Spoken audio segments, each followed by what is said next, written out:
Hello again, everyone.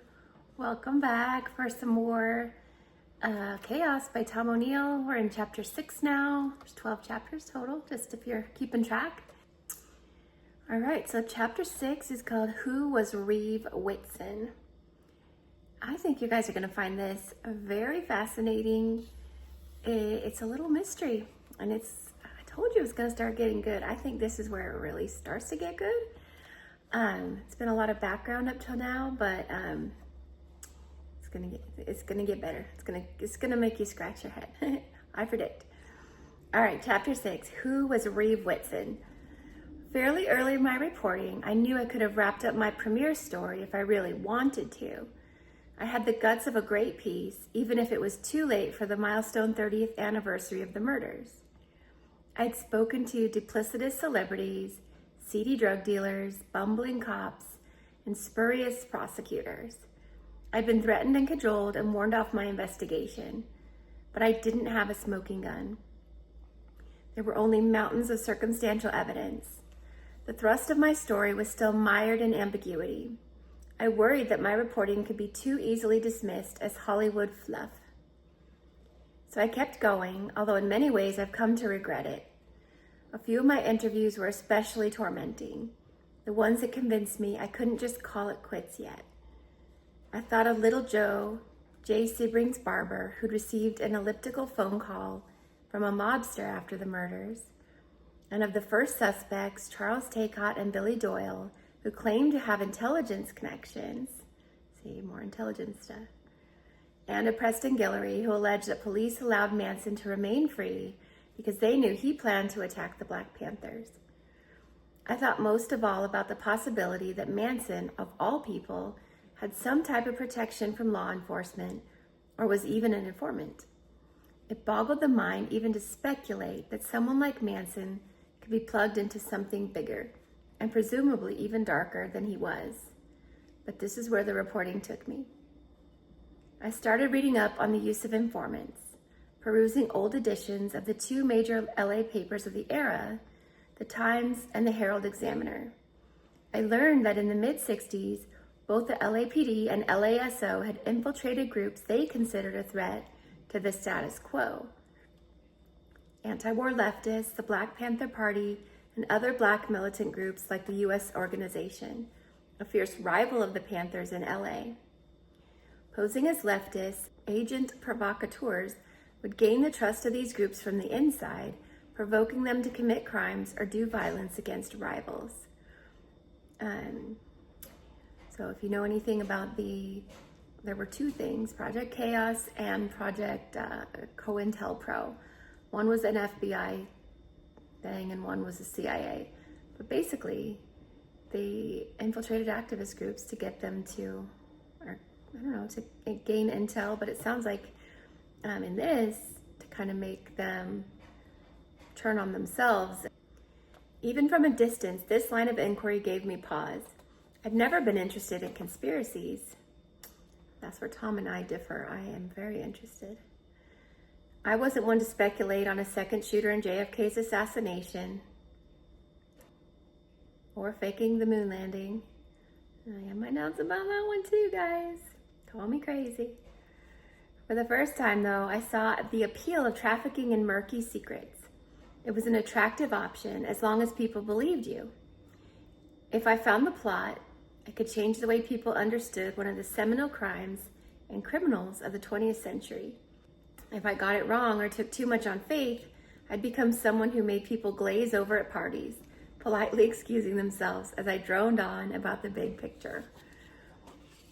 Even if it made me look crazy, I wanted to see where the informant theory held water. If Manson had any credible connections to the government or law enforcement, and if I could link him to the police infiltrations of leftist groups I'd read about.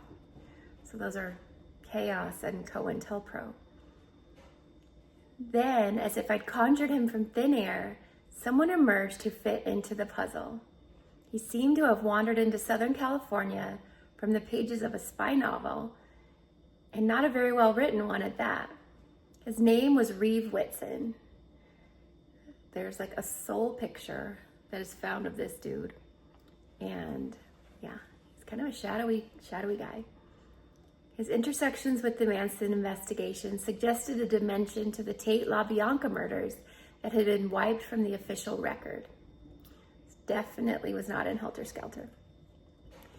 Okay, the next section, or the first section, I guess the first section, there was no name for it.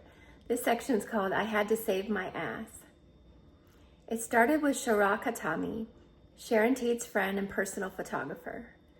When I spoke with Hatami over the phone in 1999, he'd never given an interview about the murders. Sorting through his memories, he recalled something he'd never been able to explain. At 7 a.m. on August 9th, 1969, Hatami got a frantic phone call from a friend. Rubbing sleep from his eyes, he listened as the caller delivered the terrible news. Sharon Tate and 4 others had been murdered in her home on Cielo Drive. Afterward, in numb terror, he and his girlfriend switched on the radio and listened all morning for further reports. They had to wait a while.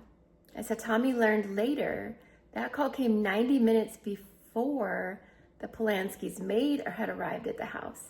So this person knew about it before the person who supposedly discovered the crime scene even arrived. As Hatami had later learned, that call came 90 minutes before the Polanski's maid had arrived at the house, discovered the bodies, and ran screaming to the neighbors, who called the police.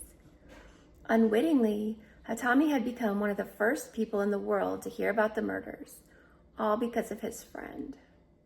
So who is this guy? That friend was Reeve Whitson, whom Hatami characterized as a mystery man, a phrase I'd hear a lot as I researched him in earnest. A close friend of Tate and Polanski, Whitson had a talent for discretion. When people remembered him at all, he was usually on the periphery, coming and going, his purpose unknown, his motives inscrutable. If Whitson's involvement had been limited to that early phone call, I don't know whether I'd have given him a second thought. It seemed entirely possible that Hatami had gotten the time wrong. To get some sense of Whitson's role in the case, I looked his name up in the trial transcript. It appeared 4 times, all during Hatami's testimony. It was Whitson, he confirmed on the stand, who brought him to Bugliosi during the investigation. And yet Whitson never appeared in Helter Skelter, which gave an otherwise detailed account of Hatami's story. As well it should. Hatami's testimony was a dramatic high point. Before the packed courtroom, he explained that 5 months before the murders, he'd been visiting Sharon Tate when he noticed someone on the property. Hustling toward the front door, he found short, scraggly Manson standing there. Manson asked if Terry Melcher was around. Hatami, wanting to be rid of him, sent Manson around back. He knew that Rudy Altabelli lived in the guest house and could tell him where to find Melcher. Hatami's story proved that Manson knew where the house on Cielo Drive was and how to get there. And it added some tragic foreshadowing. Since Tate, Sebring, Folger, and Frykowski were in the room behind Hatami, this would be the one and only time Manson laid eyes on his future victims. The problem, Hatami revealed to me, was that he'd never been confident that it was Manson he saw that day. His uncertainty meant nothing to Bugliosi and Reeve Whitson, who coerced his testimony anyway. The circumstances I was put through to become a witness, Hatami said, I didn't like it at all.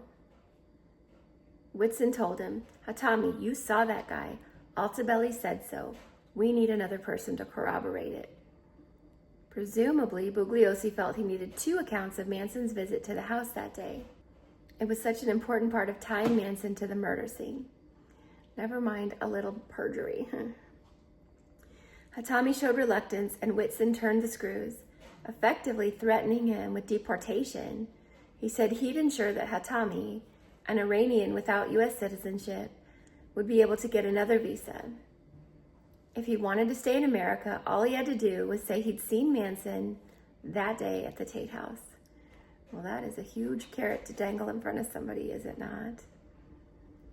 Long after, Whitson brought Hatami to his car and showed him his gun. Although Hatami didn't know Whitson too well, he took the threat seriously. He believed that Whitson really had the means to deport him. I mean, if this dude's a spy, he has no power like that. he's just tricking this guy, it sounds like. But fear is a very powerful motivator. I was framed by Whitson, Hatami told me. I was never sure it happened that way. I had to save my ass. Bugliosi and I were still speaking then, so I asked him if he knew Whitson at all. He didn't recall the name. Of course not, he claimed. Hatami thought that was rubbish. Bugliosi knows him very well, he said. I could not have been a witness without Reeve. He was right, because the defense suspected that Bugliosi and Whitson had indeed coerced Hatami's story. They called on Bugliosi to explain himself at the trial. Under oath, but out of the presence of the jury, Bugliosi tried to answer for the fact that he'd interviewed Hatami without a tape recorder or a stenographer. Who was in the room when Hatami talked? Just Reeve Whitson, myself, and Mr. Hatami, Bugliosi replied. So there's a contradiction right there. The judge decided that Hatami couldn't testify to having seen Manson. The jury heard only that he was at the house when a man came to the door and that he sent that man to the guest house. But of course, Bugliosi had forgotten that he'd supplied Whitson's name under oath. Whitson wanted it that way. He served his purpose and then disappeared. Hatami said, like a piece in a chess game. Okay, the next section is called a photographic memory. If Whitson was a chess piece, who was moving him around? He died in 1994, so I couldn't ask him. Hatami gave me the names of people who might have known him. Almost invariably, they told me the same thing, that Whitson had been an undercover agent of some kind. For what agency, you might wonder. Some said he was in the FBI, others the Secret Service. The rough consensus, though, was that he was part of the CIA, or an offshoot special operations group connected to it. See, I told you I was going to get excited. It seemed absurd the first time I heard it, an undercover agent wrangling witnesses for the Manson trial. It seemed absurd the second and third times, too. But then I kept hearing it dozens of times. Reeve Whitson belonged to an intelligence agency. As I talked to his confidants, a portrait emerged. Whitson had been serious, secretive, compartmentalized. He lived about 8 lives simultaneously, as one friend put it. If that's not a spy, I don't know what is. He had eccentric habits and a photographic memory. What he did with that memory and whom he did it for remained the subject of feverish speculation. Bill Sharman, a former NBA player and general manager of the Lakers, had known Whitson since 1980. He recalled his friend's photographic mind. Sharman met me with his wife, Joyce. Both believed Whitson was connected to the Manson case. He said he worked for the CIA. He told us he was involved in the investigation, but gave us no details.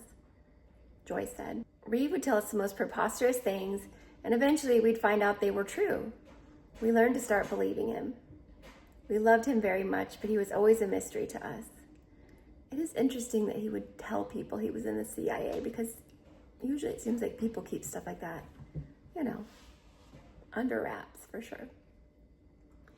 That word cropped up whenever I asked anyone about Reeve. Even those who'd known him well described him as a complete enigma, with a penchant for telling unbelievable stories that turned out to be true. Another friend, Frank Rosenfeld, the former president and chief executive of MGM, who'd known Whitson since '75, called him the strangest guy in the world. He didn't lie, Rosenfeld told me. He did not put himself in a position where he told you something and you could disprove it. He was confident that Whitson had some intel connection, no doubt about it. Rosenfeld was one of a few people who remarked on Whitson's odd tendency to call from payphones. He would call me for hours. I always wondered, who the hell is paying for this? And always from a phone booth on the street. And Reeve knew a lot about the Manson situation, Rosenfeld said. He indicated that if they had listened to him, that a lot of people may not have been killed. He was heavily involved. If who had listened to him, I asked. I think he meant whoever was looking into it. The federal people, law enforcement people. He implied he gave a lot of suggestions. He was involved, and they didn't listen to him. And he was bitter about it. That implied Whitson had some advanced knowledge of the family's plans. I wrote it off as a faulty memory until I heard it again. Richard and Rita Edlund, who met Whitson through Rosenfeld, described a very cryptic figure who took pains to avoid detection. I knew he had helped in the Manson investigation. Richard, a special effects cinematographer, said. Reeve was among those, if not the one, who broke the Tate case. But like the others I'd spoken to, Richard couldn't offer too many specifics, only beguiling memories. He operated in the CIA. I believe he was on their payroll. Reeve was the kind of guy who, because of his background, he still would turn the inside light of his car out, so when he opened his door, the lights wouldn't go on. Because he had it that you never knew who was looking.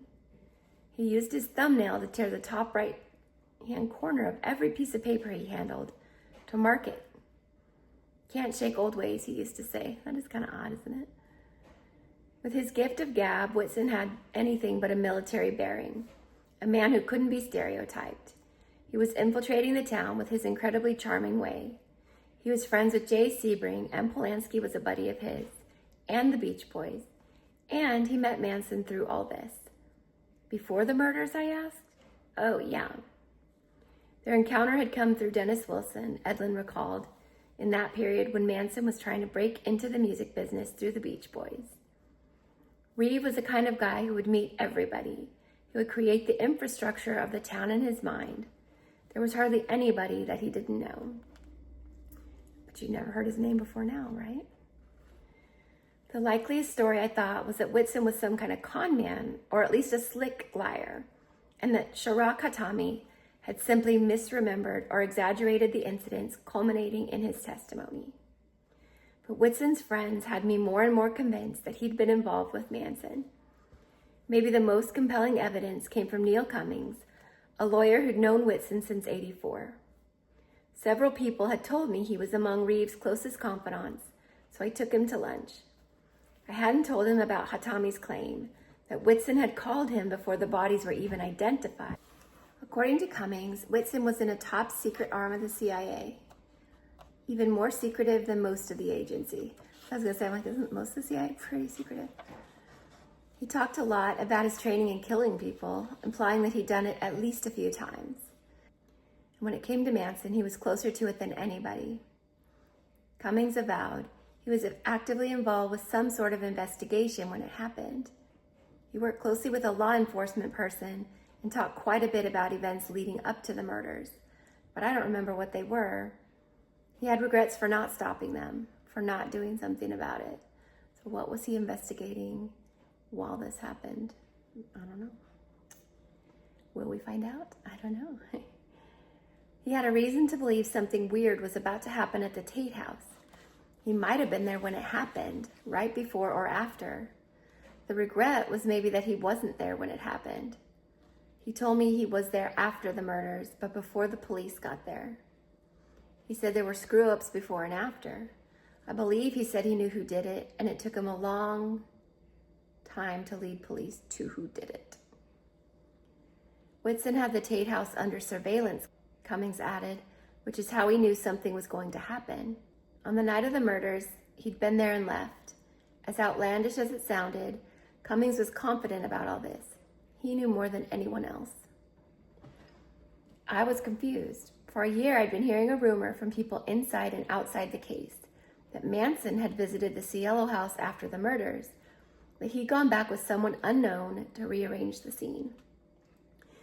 This would have accounted for discrepancies in the position of the bodies. The killers left them one way, and the police found them in another. See, I'd never heard that before. It's definitely not in Helter Skelter. There were pools of Tate's and Sebring's blood on the front porch, splatters on the walkway and the bushes. But according to the killers, neither Tate nor Sebring had ever left the living room where they died. The coroner described blood smears on Tate's body as if she'd been dragged, again, never mentioned by the killers.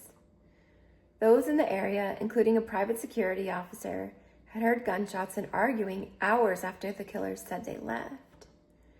And Manson himself had claimed on a few occasions that he'd gone back to the house with an unnamed individual to see what my children did. The mere mention of this claim made Bugliosi apoplectic. I'd seen a video in which another researcher had raised the possibility. An indignant Bugliosi asked, "Why would Manson put himself at risk like that? He may have been crazy, but he wasn't stupid."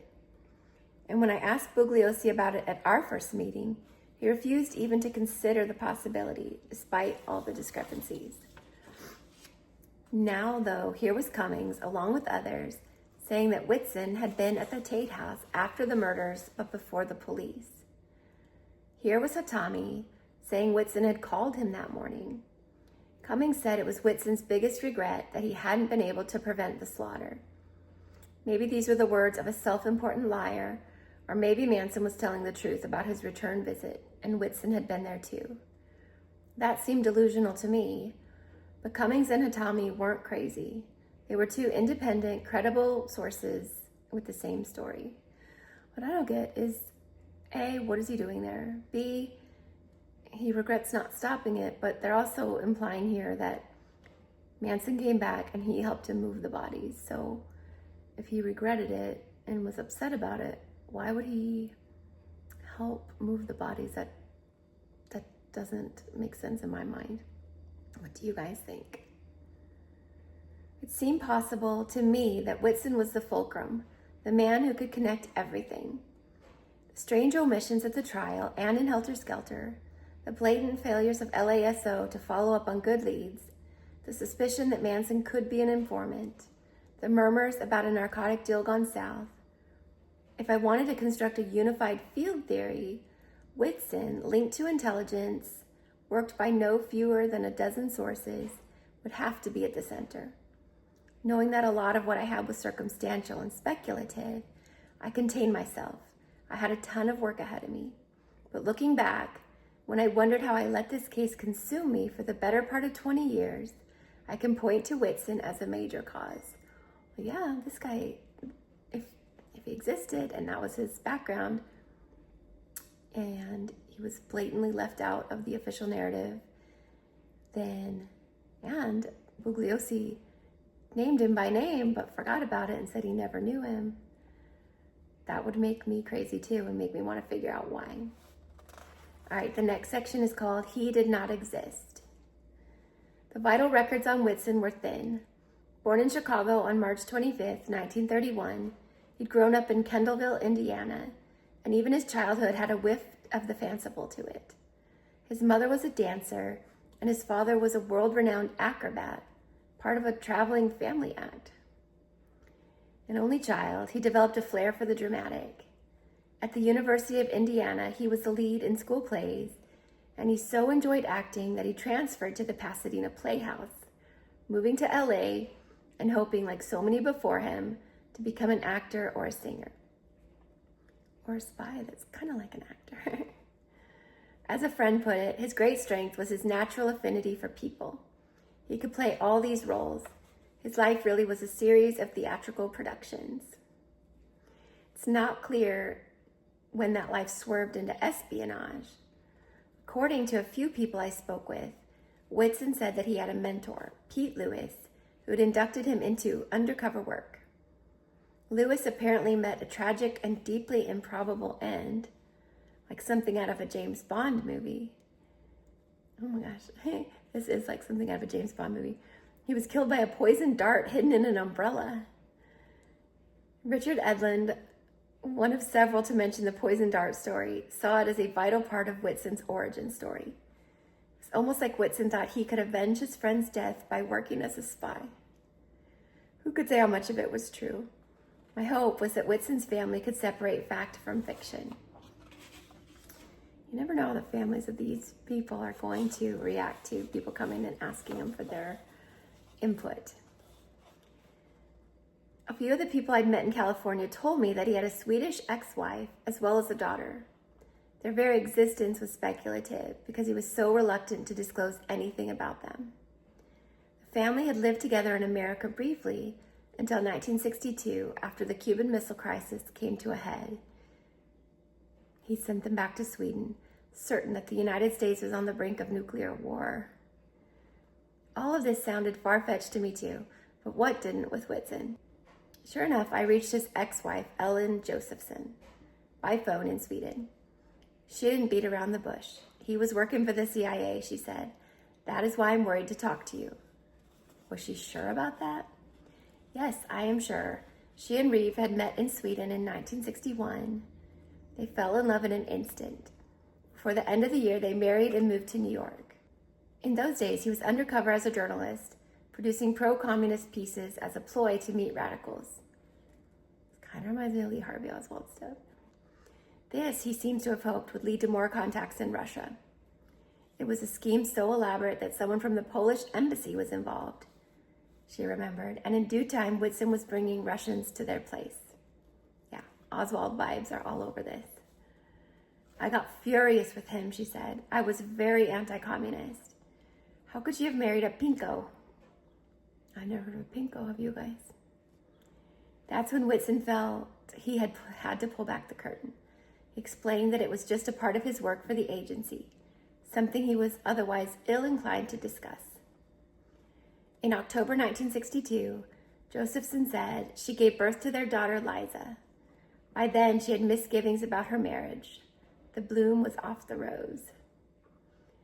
Reeve's job jeopardized her life and now her daughter's too, and it made him hard to love. He'd be dispatched to remote areas of the world for months at a time, returning with no explanation for where he'd been or what he'd been doing. Yeah, I think that would be very tough on a marriage, wouldn't it? In 1962, he was always going off to Cuba, and after the missile crisis, he decided it would be best to send his family back to Sweden. They returned to Ellen's homeland sometime before JFK died, as she recalled. And then, radio silence. "I didn't hear anything from him," Ellen said. "When he did resurface, it was to demand a divorce. The legalities dragged on for 2 or 3 years. I had to be nice," she said. "He said that things could happen to me if I didn't divorce him." After the divorce was finalized, neither she nor Liza heard from Whitson for some 15 years. He reappeared in the late 70s or early 80s, saying that he'd retired and that he wanted to atone in some way for his absence. Although they spoke only a few more times, Ellen did remember his bringing up Manson and the family. He said that his mother and Sharon Tate's mother were close, she said, and that's why he had to go back to it, to help. "I never wanted to have any details. I was scared. He said it's best for you not to know." On Ellen's advice, I got a hold of Liza, her daughter, who'd met Whitson for the first time since her infancy when she was 18. In several long phone calls, she filled in more biographical blanks about him. Now a married nurse living in Sweden, she had trouble reconciling her father's intense secrecy with his role in her life. She found him inexplicable, opaque. "I could never understand how he got to know all these important people," she told me. "He told me that he worked within the Central Intelligence Agency, and he was in a part of the agency that was absolutely non-existent. He did not exist." "Did you believe him?" "Yes," she said. "My existence was kept a secret to all his friends." You guys ever seen, I'll see if I can find a picture of it. I believe it's like Langley, Virginia. It's like the CIA headquarters. There's like a wall in remembrance of like intelligence agents who have died, but they don't have a name up there. They just have a star, probably because they were some of the ones who didn't exist. "Did you believe him?" "Yes," she said. "My existence was kept a secret to all his friends. When she made a trip to California to see him, he told some friends that she was coming. They were absolutely convinced that he was just making a practical joke like he always did. When I came through the door, I had 2 people just staring at me. They were so stunned." Whitson told her that he'd kept her at arm's length for so long because he lived his life in complete control over other people, and I was the only one that he could not control. "If people wanted to hurt him, they could get me," she said. "My mother and my grandparents in Sweden feared that I was going to be kidnapped because I was his daughter." Even after her father retired, they had a difficult relationship. He still wouldn't discuss his past, and his politics bothered her. He was an arch-conservative with a rabid disdain for leftists, which sounds like the polar opposite of a communist-loving, I don't know, the little role he was playing as a communist sympathizer. Sounds like he had the opposite view. When Whitson died, Liza flew to Los Angeles to attend his funeral, and was astonished to see how many powerful friends he had and how few of them knew much about him beyond his or her personal experience. He kept his friends apart, she said. Hoping to recover any mementos, she went to his sparsely furnished apartment, finding nothing of any sentimental value. He did leave behind a few photos, which surprised her. Whitson had always refused to be photographed. One of them caught her off guard. It was a black and white picture of her father with long flowing hair.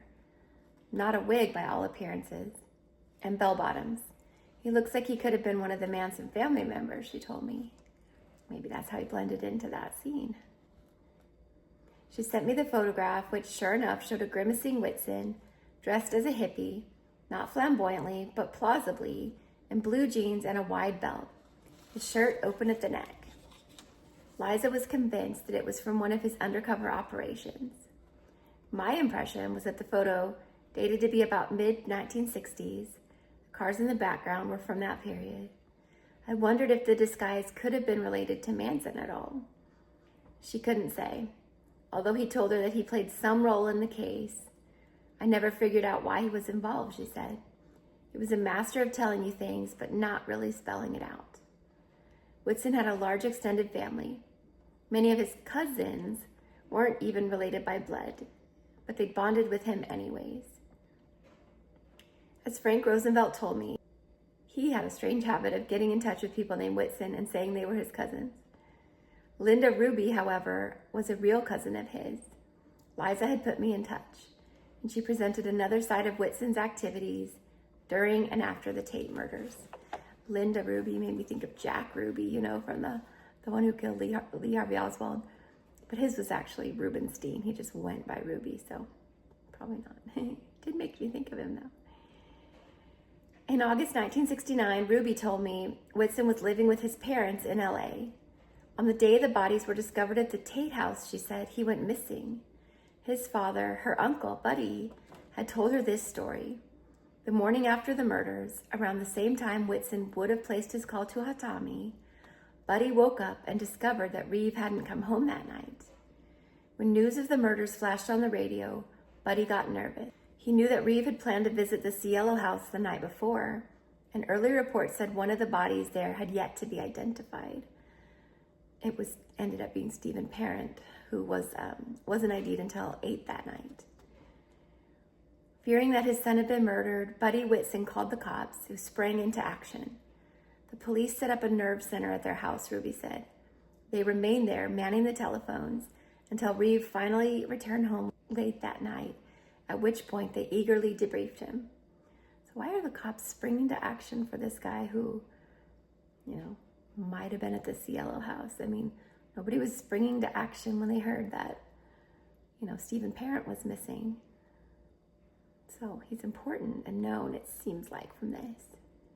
Ruby couldn't understand why the police would set up a command center at the home of an anonymous LA resident. Why not just check to see if the unidentified body was his? Making things weirder still, Whitson himself was present when his father told her the story. He was sitting right there, she remembered, quietly refusing to clarify or contribute. He never even said where he was during the hours he was missing. Because he was a man of mystery, right? Another friend summed it up nicely. He always wanted to go to restaurants that no one went to. He said, I have to keep a low profile. It was so low that there was no profile. So that is the end of the first half of chapter 6. What do you guys make of this Reeve Whitson character? I mean, it's totally out of left field. I don't know how he even got dropped into Tom O'Neill's lap, but it's very mysterious. It sounds like he's obviously somebody. He's got all these famous contacts. He says he's in the CIA, which I do think is weird because, like I said, do CIA agents usually, or assets, I guess they're called, usually just tell people that that's what they do? I don't think so, but who knows? But anyways, and of course, the biggest thing is he obviously knew something before the bodies were even discovered. If he had called the photographer for Sharon Tate. So what makes me curious, like I was saying before, is if he could have stopped, he said he could have stopped it. He had regrets. He was surveilling the house. Again, why was he doing surveillance on the house? And how could he have stopped something? But at the same time, why would he help Manson move the bodies if he had some sort of, sadness that the murders had happened? Why would he participate in moving the bodies? To try to preserve some kind of narrative? I don't know. It's a mystery. But I find this to be one of the most fascinating chapters in the book, just because it's so, you've never heard it before. I hadn't. I don't know about any of you, but it's fascinating. So, all right, that was the first half. The second half actually is a little more than half. So the second one will be a little bit shorter. Hope you guys are starting to get intrigued a little bit. I hope so. All right, I will see you guys in the next one. Take care of yourselves, okay?